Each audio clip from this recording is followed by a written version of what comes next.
Hello, friends, and welcome back to our second to last read aloud of Goosebumps Phantom of the Auditorium. This is your warning that this is a spooky book. If you do not like spooky, please do not follow along. We will read a not spooky book for November.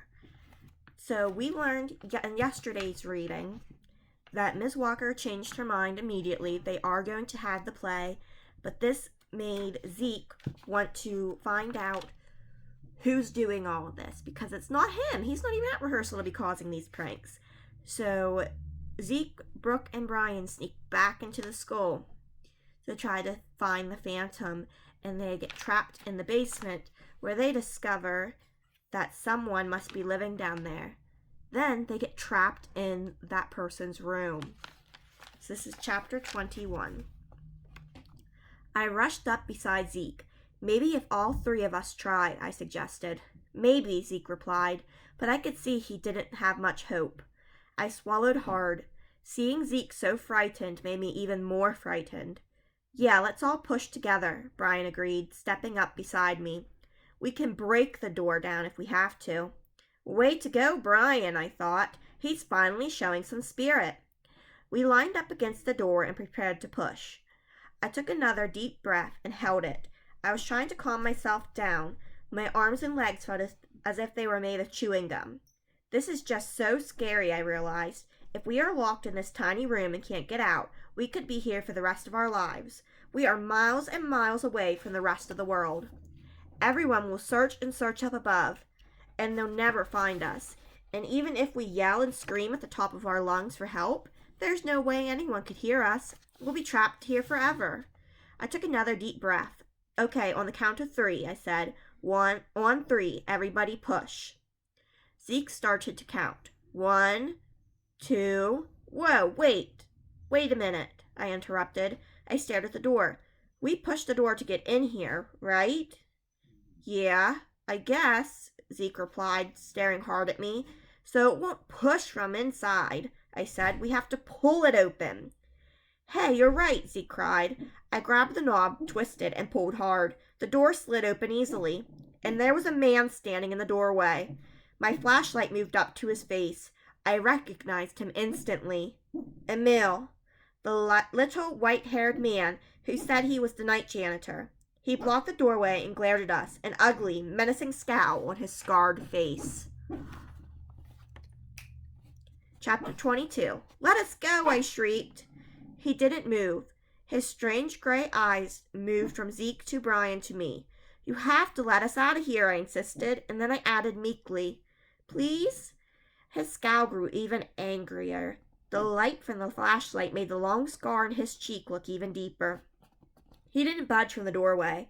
Why are you down here? He demanded in his hoarse whisper of a voice. Why are you in my home? So you are the Phantom, I blurted out. He narrowed his eyes at me in surprise. Phantom, his expression turned thoughtful. I guess you could call me that. Brian uttered a low cry. This is my home sweet home, the man said angrily. Why are you here? Why didn't you listen to my warnings? Your warnings, I asked. I was shaking so hard the light from my flashlight was dancing all over the wall. I did everything I could to keep you away, the Phantom said, to keep you from my home. You mean the paint on the backdrop, swinging down from the catwalk, the scary mask in my locker with the note? I cried in astonishment. The Phantom nodded. I tried to warn you. I didn't want to hurt anyone, but I had to protect my home. And so you tried to stop our play? Zeke demanded, huddling close to me. You tried to ruin our play so we wouldn't use the trap door and find you down here? The Phantom nodded. And what happened 72 years ago? I asked him. What happened to you the first time the play was supposed to perform? Why did you disappear that night? The Phantom's expression changed. I saw confusion in his silvery eyes. I don't understand, he stammered, staring hard at me, his white hair falling over his forehead. 72 years ago, I insisted. A bitter smile formed on his lips. Hey, I'm not that old, he replied. I'm only 57. Then you're not the Phantom, Zeke answered uncertainly. Emil shook his head. He let out a weary sigh. I don't understand this Phantom talk, young man. I'm just a poor homeless guy trying to protect my little space. All 3 of us studied him, trying to decide if he was telling the truth. I decided that he was. You've been living here under the school? I asked softly. How did you know about this room down here? My father worked at the school for 30 years, Emil replied. He used to bring me here with him when I was a kid. When I lost my apartment in town, I remembered this space. I've been living here ever since, for nearly 6 months now. His eyes glared angrily again. He brushed the hair off his forehead as his ugly scowl returned. But you're ruining it for me, aren't you? He said sharply. You're ruining it all for me.